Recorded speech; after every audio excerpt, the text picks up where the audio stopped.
Hello friends, in this video I want to show you how you can strengthen the security of your Kilimall app by updating it. So if you want to have or to use a more secure app with the latest features, then it is good to always constantly check for any updates that are available and then update your app to the latest version. My name is Isaac, and if you find this video helpful, I'll kindly request that you support me by liking the video and also by subscribing to my channel. So I'm on my Kilimall app here, and I like to go ahead and check for any update that is available. To do that, it is quite simple. If you are on Android, you'll need to access the app through Google Play Store, and if you're on iPhone, you need to access the app through App Store. I'm on Android, and therefore I'll exit and then look for the app through Google Play Store.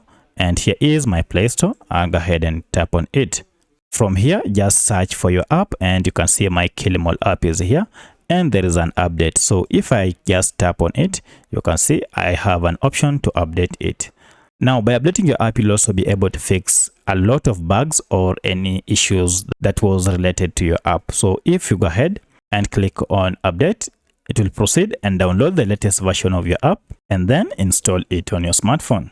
Now from here, you can proceed and start using the latest version of Kilimall app.